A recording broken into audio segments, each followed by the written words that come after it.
from Saturday morning at 8 until Monday morning at 8 Eastern. Addicted to Danger is the life story and personal memoir of mountain climber Jim Wickwire, one of the first 2 Americans to summit K2, the world's second highest mountain. It's located in the Himalayas. The Seattle attorney has been climbing mountains for more than 30 years. He recently talked about his adventures and read from his book during an appearance at Powell's Books in Portland, Oregon.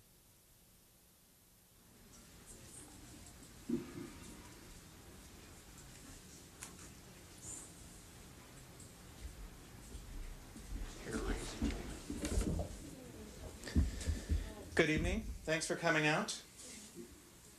Before we begin tonight, I'd just like to real quick draw your attention to our events calendar. We have them at information stands all around the store. You can pick one up. I'll just name a few of the events coming up. If you've already missed Martin Amos and Ian McEwen this month, you still have time next Tuesday to catch Al Franken. We're hosting him at the Northwest Cultural Center next Tuesday night. Just a few more. In March, we have Alex Garland, the author of The Beach, which is coming out as a movie sometime soon. That's on Tuesday the 9th. Chuck Palahniuk, Local Boy, on Friday the 26th. And a few in April, we have Francis Mays, Under the Tuscan Sun, Annie Lamott, Brian Lamb, and several more. So please keep in touch with our events calendar. Americans have long held a fascination for adventurers and risk takers, people willing to put their physical comfort and safety on the line to reach a goal. This explains our preoccupations with Lewis and Clark and Lindbergh, civil rights activists, and with the Allied soldiers of World War II. It may also begin to explain our current infatuation with mountain climbing. We're therefore very pleased this evening to welcome Jim Wickwire to Powell's, a true celebrity adventurer. Jim Wickwire is a mountain climber. According to the Los Angeles Times, one of America's most extraordinary and accomplished high-altitude mountaineers. He's here this evening to present the paperback release of his book, Addicted to Danger. In this book, Wickwire recounts the details of his extraordinary career. He recounts the acts that have earned him international notoriety, including his legendary ascent of the most difficult mountain in the world, K2. He also, however, attempts to decipher the inexplicable motivation most mountain climbers feel to put their life in danger time and again, and to assess the costs mountain climbing has had for his own life and for the lives of those around him. For anyone interested in climbing or in the desire to confront danger, this is a timely and important book. It's also a compelling read, and I'm sure you'll all enjoy it once you pick a copy up after we're done here. Mr. Wickwire will read briefly, and then he's going to open it up for questions. After that, he'll be available here to sign books at the table or just come up and say hello. Without further ado, please welcome Jim Wickwire.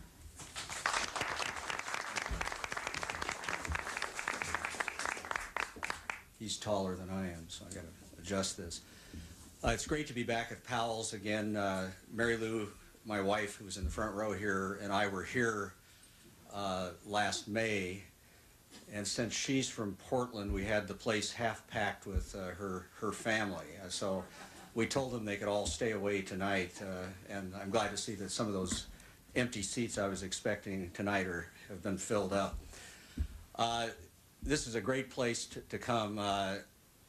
Whenever we come to Portland and we arrive in town to visit members of her family, I managed to extricate myself very quickly, and where I come is here, because in addition to my love of mountaineering, which I've been pursuing so many years, I'm very passionate about books and book reading, and as I'm sure all of you in this audience know, this bookstore, Powell's, is unique in the country, and I think offers more to the book reader, book lover than any other bookstore that I can think of in the United States, and that's really saying something, because we have some pretty good ones in Seattle.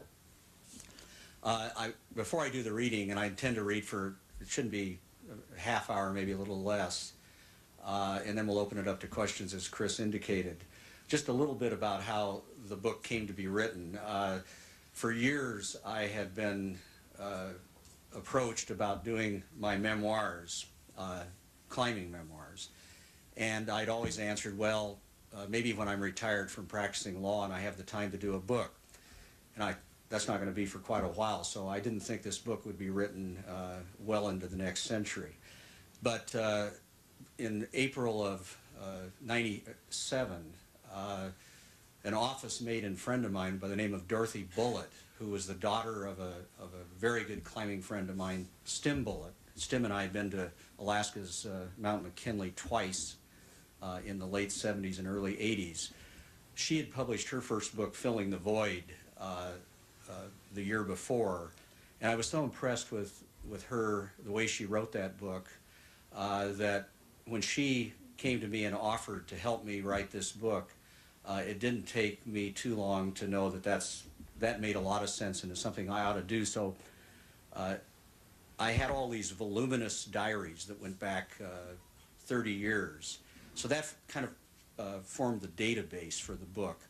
And with computers these days, you can scan those diaries in and start working from that. But Dorothy really brought a lot to bear on this, and I think in addition to her writing skills and her ability to, I think, create almost a novelistic narrative in this book, what she did more than that was to really provoke me into self-examination in a way that I'm sure I would not have done had I been writing this entirely on my own. In a sense, it was like therapy for a 58-year-old to go through, and who knows how it will all turn out.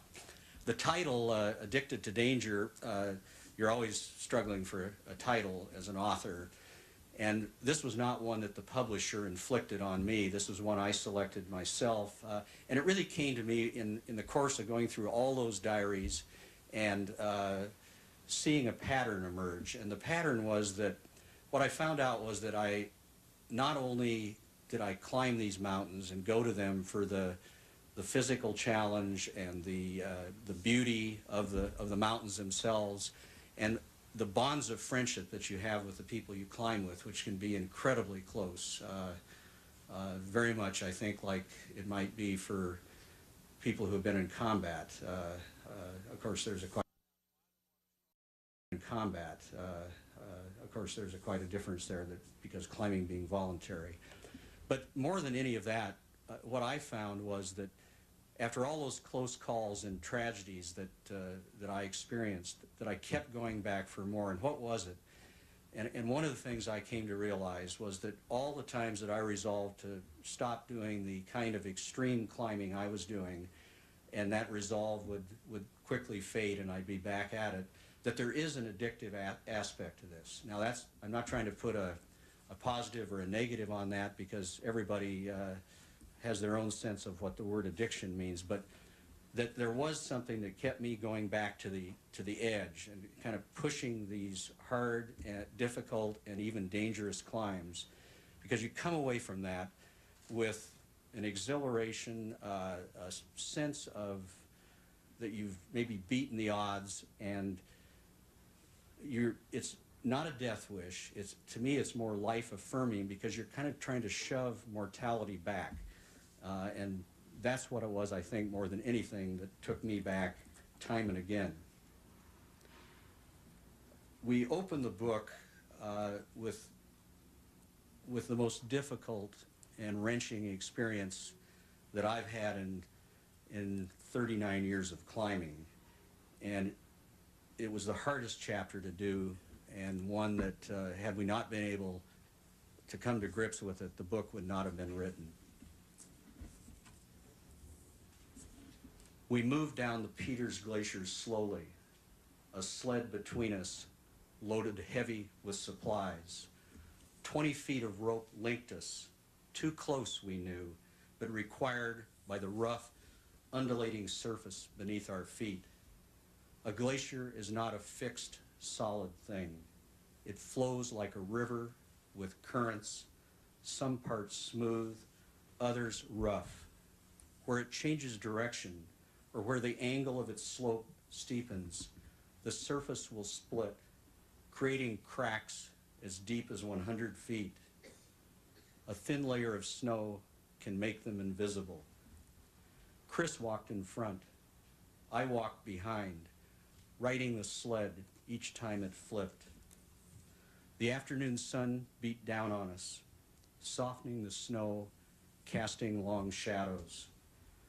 Moments after we had decided to head toward smoother ground, Chris broke through the crust and plunged headfirst into a crevasse. I was concentrating on the sled and did not see him fall.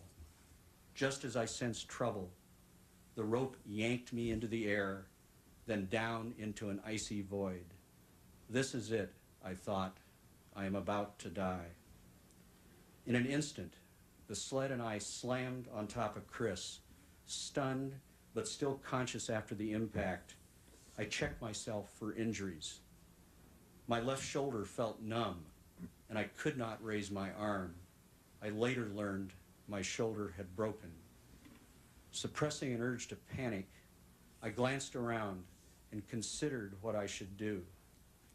Balanced awkwardly with one foot on the sled, the other against a slight bulge in the ice, I tried my best to reassure Chris as I took off my pack and squeezed it into an 18-inch space between the walls.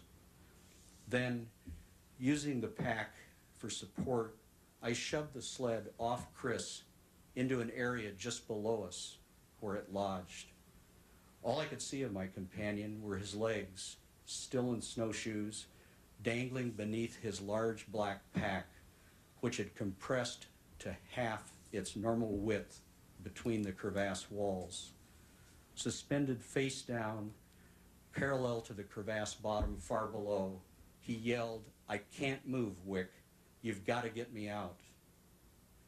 Trapped under the pack, Chris's entire upper body was immobilized. When I noticed his left hand, twisted back, caught between his pack and the wall, I grabbed it and asked if he could feel the pressure. "No," he barked. "I can't feel anything. You've got to get me out, Wick." I assured him, "I will, Chris. I promise." I tried lifting him by his pack, but hard as I pulled, he would not budge. Within a few minutes, I realized I could do nothing more for him until I got myself out of the crevasse. The tapered walls were as slick as a skating rink. The distant slit of daylight looked 100 feet away. To make it to the surface, I needed to put on my crampons, steel spikes attached to each boot to prevent slipping. Luckily, they were on the back of my pack. In a space so tight, I could maneuver only by facing the wall. I awkwardly pulled off my snowshoes and strapped the crampons on. Then I retied our rope to the back of Chris's pack, clipped a 3-foot aluminum picket and a pair of Jumars, those are mechanical devices to move up and down a rope, attached them to my waist sling and prepared to climb out. When I tried kicking the front 2 points of a crampon against the wall, they bounced off. I tried using my ice hammer, but without room to swing my arm, I barely made a scratch. How could I get out if I couldn't penetrate the ice? I began to panic. "Calm down," I told myself. "Think of something that will work." I tried chipping out a little indentation, narrower than a finger width, and placed the front points of my crampon on the tiny ledge. I edged myself up, placing my back against the opposite wall as a counterforce. The front points held my weight. Using my good arm to wield the hammer, I slowly worked my way up the cold, glassy wall, chiseling a ladder of little ledges as I went. 3 chips and a step up, again and again. I concentrated harder than I ever had before. The whole time, Chris kept yelling from beneath his pack, "You've got to get me out, Wick. You've got to get me out." Between puffs and grunts, I continued to reassure him, "It'll be okay. I'll get you out." And I felt sure I could. Despite my impatience to reach the surface, I never let the distance between the indentations exceed 6 inches. I knew that if I fell back down, I would probably get wedged, like Chris, between the walls or be hurt worse than I already was. This was my only chance. Near the top, where the shaft widened to about 3 feet, I twisted my upper torso, drove the ice hammer into the lip of the crevasse at my back, and pressed my feet against the opposite wall. With one rapid movement, I levered my body over the lip and onto the surface of the glacier. It had taken an hour to ascend what turned out to be a 25-foot shaft. Nearly exhausted, relieved to be alive, I lay on the snow and gasped for breath. Raising my head to look around, I was startled by the quiet and the brightness of the sun on the broad, tilted glacier. Though tempted to rest a little longer, a sense of urgency made me struggle to my feet. I knew I must work fast. If I didn't get Chris out before nightfall, he would die from the cold. From the crevasse edge, I took up the slack in the rope and pulled with all my might. He did not budge. I tried again, nothing. And again, still no movement. I would need to go back down. I tied the rope to the picket, which I pounded into the hard snow. Then I attached the rope to the jumars with nylon slings for my feet, which allowed me to descend swiftly but safely into the crevasse. It took me about 5 minutes to return to Chris. Hanging a few inches above him, I tried to hoist his pack with my hands and one good arm, but nothing budged. In the hope that changing the rope's position would make a difference, I tied it to each of the pack's accessible cross straps and pulled, but still the pack did not move. I tried to reassure Chris, but when I drove my ice hammer into the pack, all I did was move the top a few inches. Then it settled back into place. I attempted to use the power of my legs to lift the pack by stepping upward in the slings. Nothing was working. I thought that if I could open Chris's pack and empty its contents, enough pressure might be released to let him move. But when I tried tearing its tough fabric open with my ice hammer, I could only make ineffectual punctures. The pack, like a block of wood in a vise, was simply too compressed. Lacking equipment with which to construct a pulley system, I could not dislodge Chris. So after 2 hours of continuous effort, I stopped. Sorry, this isn't working, I conceded. I'm going back up to try to get someone, anyone, on the radio. After hauling up my pack, I retraced our tracks to a nearby knoll where I desperately radioed for help. This is an emergency. Can anyone hear me? If you can, I need your help. I repeated the message again and again, but no one answered. I never really expected a reply. In this valley, so far from anyone who might have come, our line-of-sight radio was useless. We had set out to climb Mount McKinley by a remote, untraveled route, and this was the price we paid. No one would come to help. We were alone. I went back down with little hope of freeing my friend and repeated the rescue maneuvers I feared would fail. Chris's incessant pleas subsided as he gradually realized I could not get him out. Having planned to climb Mount Everest with me the following year, he said, "Climb it for me, Wick. Remember me when you're on the summit." A classical trumpeter, Chris asked me to take his mouthpiece there. "I don't know about me," I replied, but someone will, I promise. We spoke of his imminent death, but I could not believe that so young and vibrant a man was actually about to die right in front of me. After asking me to relay messages to his family and closest friends, Chris entreated me to help him die with dignity. However, I could think of no way to ease his suffering or speed his death. I asked him whether he wanted his body left in the crevasse or brought out. He said his father could decide. At about 9:30, 6 hours after we fell into the crevasse, Chris conceded, "There's nothing more you can do, Wick. You should go up." I told him I loved him and said a tearful goodbye. As I began my ascent, Chris said simply, "Take care of yourself, Jim."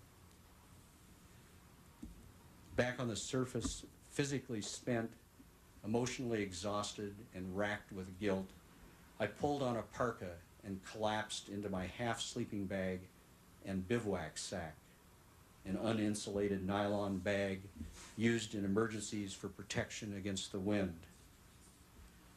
Lying at the edge of the crevasse, I listened to my friend grow delirious from the searing cold.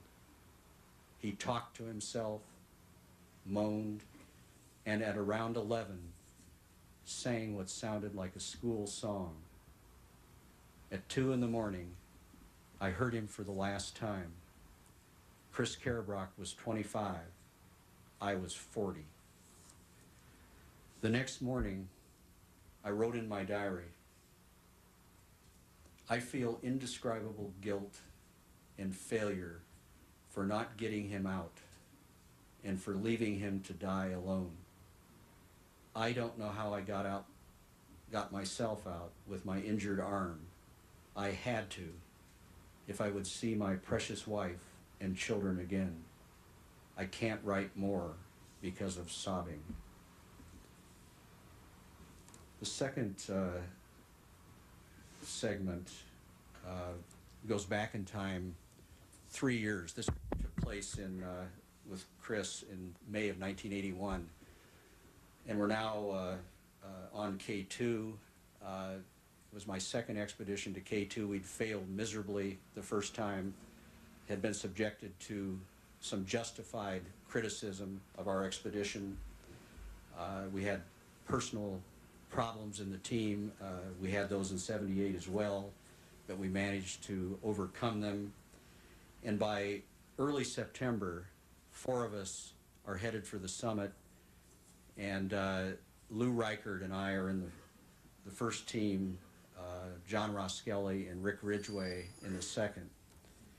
And Reichert and I managed to make the summit of K2 in about 13 or 14 hours of climbing on September 6, 1978. And when we reached the summit, Lou had climbed without oxygen because his set was malfunctioning. I had used oxygen, but at a low rate because my bottle was only 2/3 full for some reason. But we agreed on the summit to part. Lou was going to head back down to the camp. I wanted to take some more photographs, and I had to change film in the camera.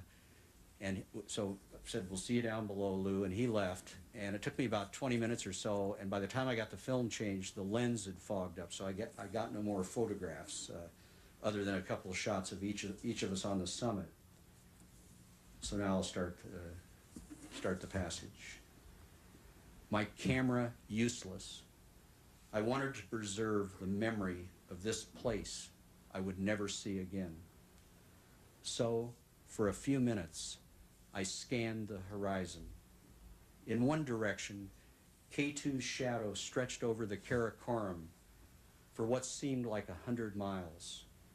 In the other, a sea of mountains turned orange, then purple in the setting sun.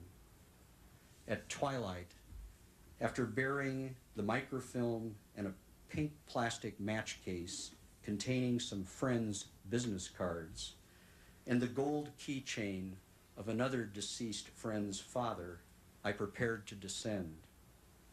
I could see Lou Reichert making rapid progress about 1,000 feet below and realized there wasn't enough daylight left for him to reach camp without using his headlamp.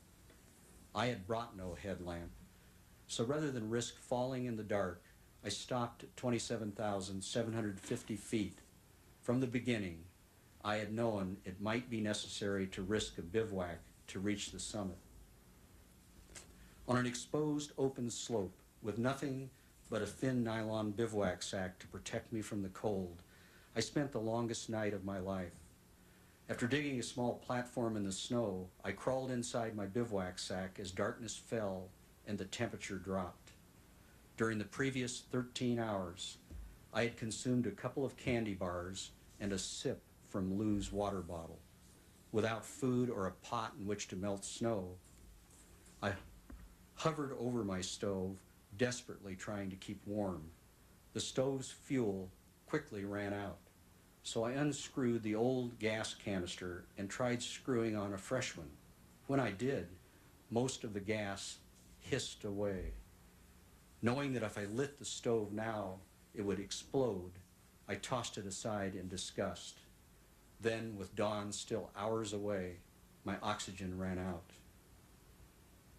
No one had ever survived a solo bivouac above 27,000 feet without water, down parka, sleeping bag, usable stove, or supplemental oxygen. I realized I faced the real possibility of developing cerebral edema or pulmonary edema, excess fluid in the brain or lungs, which at so high an altitude could kill me. Frostbite was almost inevitable.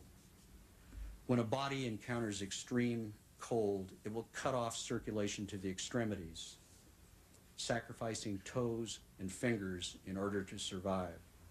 I worried most about the mind-numbing effects of hypothermia. Combating it on Mount Rainier 7 years earlier, I had required Ed Bolton's assistance to descend, this time with no one to rely on but myself.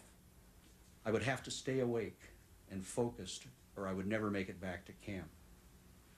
The cold became almost unbearable. That night, Jim Whitaker and Diane Roberts recorded a temperature of 20 degrees below zero at 22,000 feet and estimated the temperature where I was to be 35 below or colder. Shivering so much I could barely control my limbs, I forced myself to flex my hands and feet, fingers and toes, hoping to forestall frostbite and hypothermia. Writhing from the cold, I slowly slipped over the edge of the platform down the slope. Still in the bivouac sack, I instinctively dug in my boot heels and stopped. The wind kept buffeting the nylon, so I braced myself and did not slide for a while. Closed up inside the bag, I did not realize my peril. Shivering violently, I began sliding again, and again I dug in my heels and stopped. 3 more times, I slid before finally forcing myself to look out of the bivouac sack.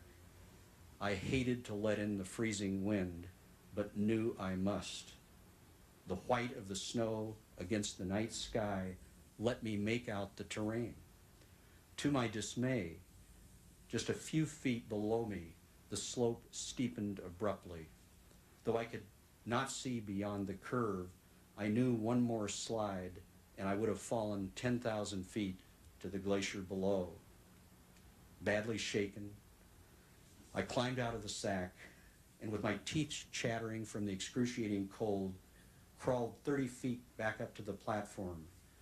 There I pinned the bottom corners of the bivouac sack into the snow with my ice hammer and axe to prevent myself from sliding again.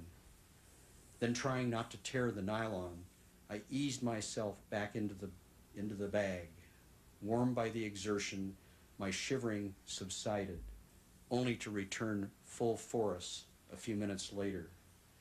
For the remainder of the night, I concentrated my mind on survival. I realized my violent shivers meant I was in the early stages of hypothermia. Though I could no longer feel my toes, I tried wiggling them anyway. Tensing, relaxing, move, move, move, keep the circulation going. I had survived miserable bivouacs before on Mount Rainier and Mount McKinley. I knew that morning would eventually come. When the sun rose, I would not be so cold. I just needed to make it for a few more hours. By morning, my mind was heavy and confused. Oh, look, that's the summit up there. How nice. Maybe I'll just stay here. No, if I want to get home to my family, I must go down. I ordered myself to put on my crampons. Okay, crampon, there you go on the boot. Now lace the strap through the eye here, then it goes over the boot and crosses to this loop again, then back again. Now buckle it down and make sure it's fastened. Okay, one crampon on. Wait a minute, Wickwire. Look at your boot. The crampon is loose. The sight struck me as funny, so I began to giggle. If it comes off, you'll be in for a long fall. Who needs crampons anyway? You can go down later. Just lie back and relax. Looking around, I realized I'd bivouacked close to a cornice. A few feet farther, and I might have fallen through onto the south face, far below. I had to move. As a last resort, I focused on my wife and children, using their images as motivation to begin my descent. Think of Mary Lou, Annie, Kathy, Susie, Bob, and David at home in Seattle. You cannot die. You must survive for them. You must return to them. I fastened the first crampon on tight, then put on the other. After placing the bivouac sack in my pack, I steadied myself and prepared to walk down the windswept slope. In my foggy state, I may have left the empty oxygen bottle there or tossed it over the cornice onto the south face below. I never figured out what I did with it.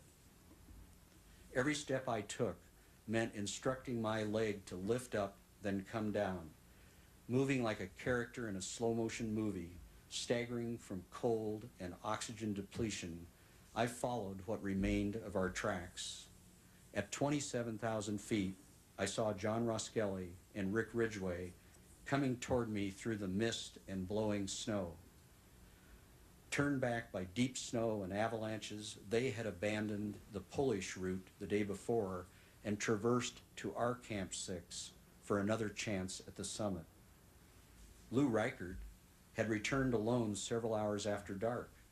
Disoriented from a lack of oxygen, he overshot the camp and did not perceive where he was until he saw John's and Rick's headlamps flashing on the roof of their tent. Seeing the icicles hanging from Lou's beard and recognizing some early signs of hypothermia, John and Rick had doubted I could survive the night. At the moment they first saw me through the frozen mist, I was standing rigid like a scarecrow, my arm fixed in a wave. At first glance, they thought I had frozen to death. I'm okay, I assured them. I can make it back to camp alone. Keep going for the summit. As I passed by Roskelly, he patted me gently on the head. When I rejoined Reichert at Camp 6, I helped him clear snow off the tent and retrieve his ice axe from a shallow crevasse where it had fallen. Then I consumed several quarts of water, my first real drink in over 30 hours. That evening, back from their successful climb to the summit, remarkably without oxygen, Ridgway collapsed on his sleeping bag while Roskelly prepared to make hot drinks. One of their two stoves was about to go out, so John exchanged its depleted fuel canister for a new one. When the stove's flame touched the gas released from the old canister, it exploded and the tent burst into flames.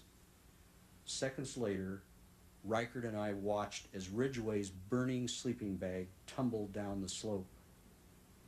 It took a few moments for our predicament to sink in. "Oh, do you guys really want to get in with us? Yes, I suppose you'll have to come in with us." In they came, and we spent the night packed like sardines in the small two-person tent. John Roskelly and I squeezed our legs into my half bag, damn uncomfortable, but after the bivouac, heavenly warm. And I think I'll stop there to allow time for questions. So anybody that would have one, or two or more, please, back here on the left. What's in the future for a 58-year-old former high-altitude mountain climber? Well, I guess I get asked that question a lot, and I'm not really sure. I think my ambitions are still there to do some more climbing. Of course, writing this book was a sidestepping of that and a diversion of energy, and I managed to get up Mount Rainier last August. So that was about the only mountain I got up in '98. One of our oldest daughters married to a young man from Lima, Peru, and we've been down there and seen those mountains, and I'd love to go down and climb in the Andes, which have kind of been off limits for several years due to the political situation with the Shining Path, but that's changed, and they've really opened again, and so I'd like to, just to get down and do some climbing there would be nice. I really don't have to go back to the Himalayas again. I'd love to see Tibet. Now, if there's a 21,000 mountain off in Tibet somewhere that's remote and nobody's heard of it and nobody's been near it, that would be very appealing. Yes, in the middle there. You belong to a generation that from the Northwest that's climbed throughout the world. Do you have any thoughts on why Northwest climbers such as you and Whitaker and others have done so well in the world? I think it has to do with the fact that we live in a mountain environment. I mean, you grow up anywhere in the Seattle area, and I grew up in eastern Washington, and Mount Rainier dominates the landscape.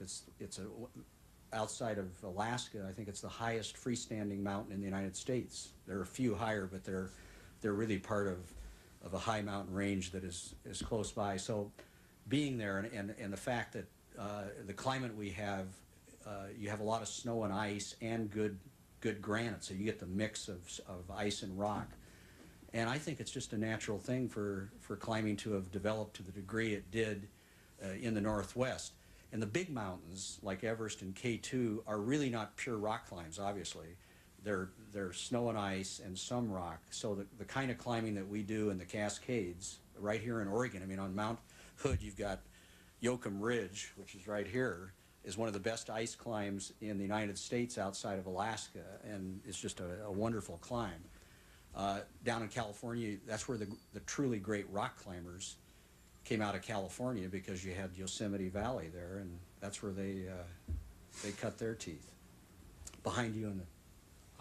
I would imagine that part of your exploration challenge is potentially about discovering and therefore proving something. And is there a point perhaps in the so-called addiction you spoke of where the individual accomplishes this, and therefore this addiction would dissipate? And Well, if the addiction dissipates, it does so mainly by virtue of getting older and slower. And I think as you get closer to the end of your life, I think life becomes more precious. You see less of it, and you're maybe willing to take less risks. You no longer believe you're indestructible, as I did when I was in my 20s and 30s, and finally in my 40s I started figuring that was nonsense. But I think... is an element of it certain proving something to yourself? Well, I wouldn't want to generalize about, climbers as a whole. I can only speak to my own experience. And I was growing up, I'm the oldest in a family of 7, and my next brother down was the family's natural athlete, and I was a lousy athlete. I mean, we'd go out and play catch in the front yard, and I'd throw the baseball over there, never at him. And I think it was the competitive thing between us that really stirred me up and turned me into a passable athlete in high school.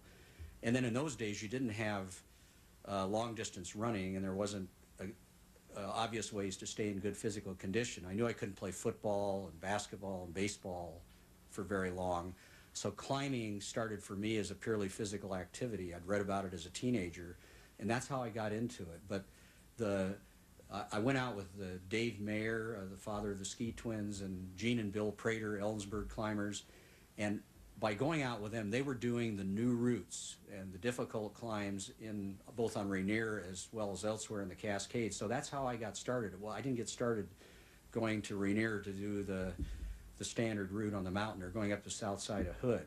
And so having started that way, I think it just created a drive, an interest. And then back to this whole idea of being out there on the edge, climbing within your limits. I mean, not doing things that you regard as foolhardy, and making very careful assessments about whether to do this particular climb at this particular time, and always trying to recognize the climbs that were beyond your ability. And that's why Fred Beckey, for instance, who is a legendary climber in this country, is still climbing in his 70s, because Fred always knew when to turn back. And you have to know, even if you're the summit of the mountain is 100 feet away, and you see that storm coming, the important thing is to get back down. Now, I almost didn't live by that credo on K2 in 1978, because of all the climbs I've done, I think that was the one where I was just so motivated and driven to get to the top of that mountain that I was willing to pay almost any price, including frostbite and a bivouac. I mean, I was contemplating a bivouac on that climb. It was built into my plan, and there are some climbers who, with considerable justification, feel that's arrogant, that's too risky, that you've got to turn back earlier in the day and get back down to that camp. And I'm inclined to agree with them, but that one time I didn't do it. Yes, right here. I'd like to, if I may, ask your wife what was going through her mind when you were on some of these high-risk adventures. Come right up here and speak into this microphone.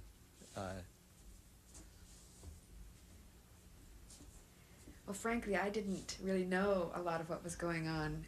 Communications weren't very good in those days. Letters took 3 weeks to get to me, and by that time they were on to something else. So the accidents that happened, some of the serious situations he was in, I didn't know until they were long over, and there wasn't a thing I could do about it. All I could do was, say a prayer and keep busy and take care of the kids. And in that case, it was a real shock to me when I did hear from him, and then when I did see him at the airport when he got home, because he was in a wheelchair, he had no voice, he had lost a lot of weight. He was in pretty bad shape, and I thought, this shell of a man is my husband. I know the kids were really shocked to see him too. And it was a lesson to me in what the human body can do to watch him gradually recover from all of his illnesses and injuries and surgeries. And anyway, he's still here, and that's the best testament to me.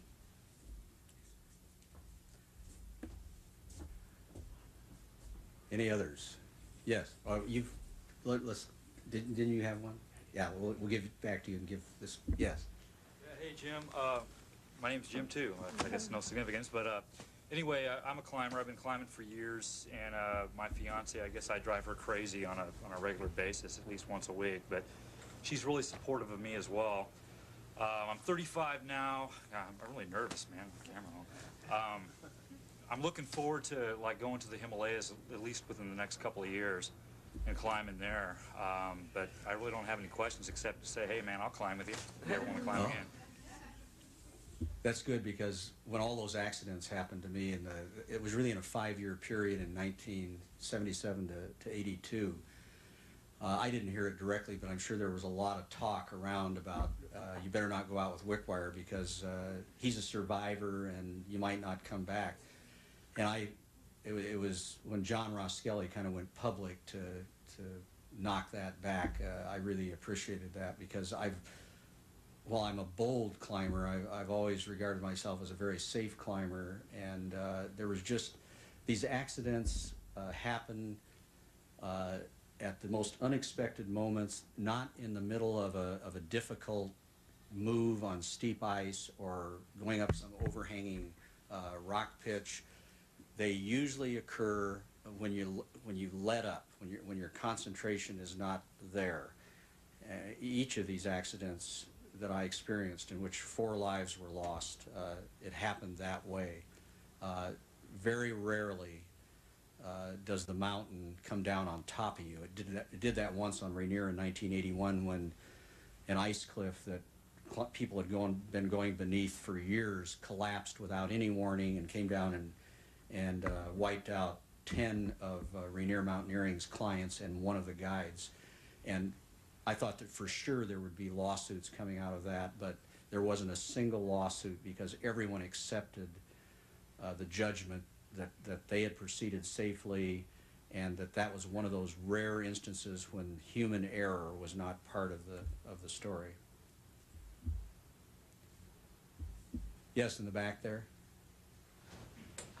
How would you describe your training and fitness during the time you climbed K2, and did you suffer frostbite or any residual effects from your bivouac? 2 questions, one related to the training before K2, and then did I suffer any medical problems coming out of that.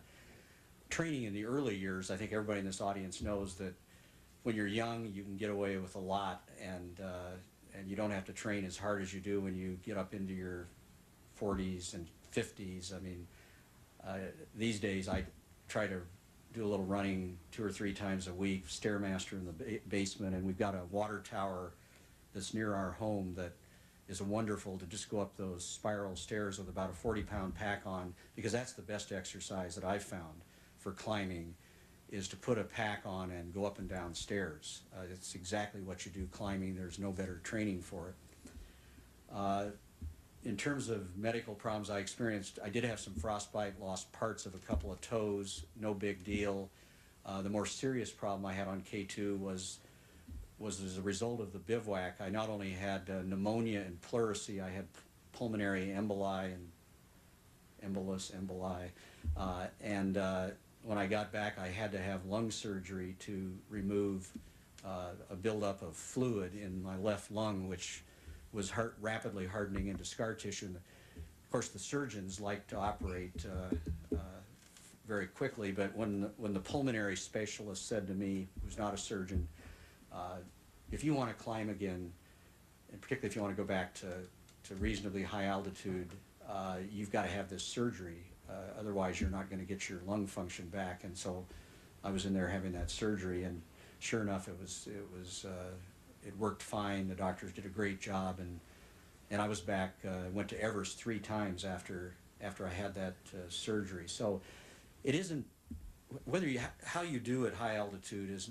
I don't think you have to be a super athlete. I think a lot of it is mental, and then there's as much as the physiology of high altitude has been studied, I think that still there's a lot that is not known, why some people adapt better to high altitude than others. And long distance runners, for instance, don't seem to do as well. And I'm not, if any of you are runners, I'm not suggesting that you couldn't go climb something like McKinley or Everest, but I've seen that in the literature. And it has to do a lot with the oxygen uptake and how you respond to the absence of oxygen. And in my case, I think it was, I like to think it had a little bit to do with the circumstances of my birth, which were difficult. My mother was a very small woman, and I was the first one, and I think they had a tough time getting me going. So there was great breathing difficulty right at the beginning of my life. And so when I get on a mountain and I'm up at altitude and I get into that thin air, the body just starts functioning almost automatically. Because I've really never had any altitude headaches to speak of, which is pretty unusual. I've just been lucky. You had one more. Do you have a most satisfying moment in your climbing career? Well, there have been many satisfying moments. I think one of the most satisfying was that none of our children have followed in my footsteps and wanted to climb. But in in 1991 or so, our son David, who was about 22 at the time, and he's followed in my footsteps now as a lawyer, but he was in college, and he says, "Dad, I'd like to go up Mount Rainier with you." So I said to him, "Well, David, let's do Mount Hood first," because Hood, as you know, is a one-day climb up and back, and not as big a challenge as Rainier, but there are some very difficult routes on Hood, as I mentioned earlier. So we went up Hood, and it was a winter climb, March, I think, and there had been a storm that had plastered the upper mountain with snow, and the sun hit that just as we were getting up to the hogback to head for the summit, and we had these ice chunks just rain down on us, and he'd never been on a mountain before, and he just stood there very coolly and said, "Well, Dad, do you think we should keep going?" And I said, "Well, let's just wait a second to see what happens," and then it quieted down, and we went on up to the summit. And 2 years later, and what I'm coming to was the great pleasure of going to the top of Rainier with my son, and he just was a natural. He came back home and he said, that's the hardest thing I've done in my life, but he makes it pretty clear that he's not inclined to do any more climbing. He might, but I don't think he'll do too much. So being able to go up mountains with people that don't have that experience, and being able to share that experience with them and to give something back to others as opposed to kind of taken, which I was doing a lot of in my early years. Well, I've kept you long enough. Chris he has not given me the high sign yet. If you're free to leave if you wish, but I'm happy to answer any more questions. The one I frequently get, which is a tough one for me to answer, and that's when you have been out with these friends of yours and these accidents have occurred right alongside you, and they've lost their lives. How could you possibly keep climbing in the face of that? Why wouldn't you just give it up? And it's a very tough answer, and part of it is tough question to answer, and part of it is that there's a disconnect or a disassociation from what has happened. You analyze it, and they made a mistake. There was a mistake made there that you're not going to make. So if you go back out and you conduct yourself accordingly, recognizing that none of us are perfect and we all make mistakes, but in the mountains, a mistake, as you all know, can be fatal. So there's that idea that I can do it if I really watch myself. And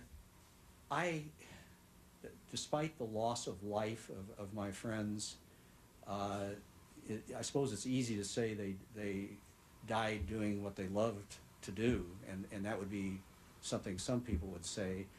That to me is, in the book, gets at this a little bit, that I don't find that an acceptable answer, because of the fact that they're not here tonight. Marty Hoey, Chris Karabrock, Dusan Jagursky, Al Givler, that they're not around to enjoy their middle and later years, not around to have grandchildren like Mary Lou and I have been blessed with in the last couple of years.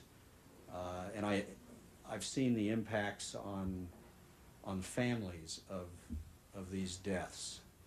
And my children, our children, I think there have been some impacts on them, but they maintain, other than our oldest daughter, Anne, that we talk about somewhat in the book, and the problems she experienced, which I think had as much to do with my absences as a lawyer than as a climber, because I did travel a lot. But the kids have come through it, and they're remarkable young adults. We're very lucky. I attribute the large part of that to Mary Lou's parenting. But again, these are, I think, very difficult areas in which you're putting your own personal ambitions ahead of family, and you're sort of suppressing the tragedies that have occurred and finding ways that enable you to go on and do more climbs. And I think each person has to sort that out for themselves. You can make judgments that people are being just selfish or egocentric. That's one view of it. Others say, well, that's great. It's good that some people are out there attempting these kinds of goals in life, that they get a vicarious participation in it. Well, I think that's quite enough, and I really enjoyed the audience here tonight. I think you're a great audience, and it's a pleasure to be back in Portland again. And as Chris indicated, I'm going to be happy to sign books here for those of you who are interested in that, and thank you again for coming.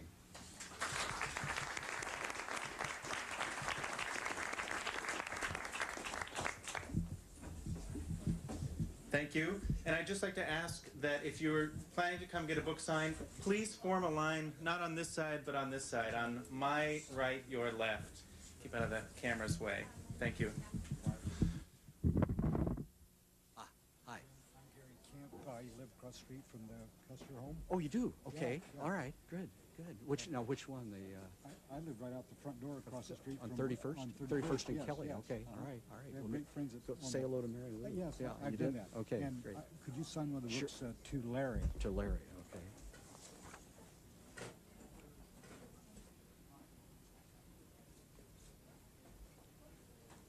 I'm in awe of all that you have done. Well, there are others that have done a lot more than I have. I just, you're at it for as long as, one thing is not, you do it for almost 40 years. It's Yeah, a long time. and my son and I Yeah. are long distance runners. We couldn't think about climbing. Hi. Hi. I just wanted to say hi. My name's John Brand. I Yeah, John. taught last year at OJ High School. Okay. And I talked to you on the telephone. Oh, right, about, right. Maybe coming by and talk to me. I moved out of Portland, not out of OJ. Okay, that's why I didn't hear back from you. Yeah. Did we do some emails back and forth? I didn't email yeah. with you. We talked just because your book was coming out. And Okay. You were under some deadlines. that Okay. sort of thing, Well, so- give me a call. Oh, well, I'm not going to do it, but I just wanted to say hi. Okay, great. Thanks All right, for good to talking. see you. All right, thanks. Hi. Hi. Do you want it just signed or Yeah, do you? sure, that's okay, fine. Just sign okay. it. That'd be great. There you go. Who's been your favorite climbing partner over the years? Oh, Ross, I think Ross Kelly, because we've yeah. done so many Yeah, that's what I expeditions thought, yeah. together, and he's a far better climber than I am. But What's he doing now? he's the county commissioner of That's what I Spokane read, County. yeah. It's Okay. unbelievable. All right. Totally different life. Yeah, I bet you. And it's That's like he got. Addicted to Danger has just been released in paperback by Pocket Books, which also released the hardcover in 1998. Pocket Books is a division of Simon & Schuster. To learn more about Jim Wickwire's memoir, click on the publisher's website at simonsays.com.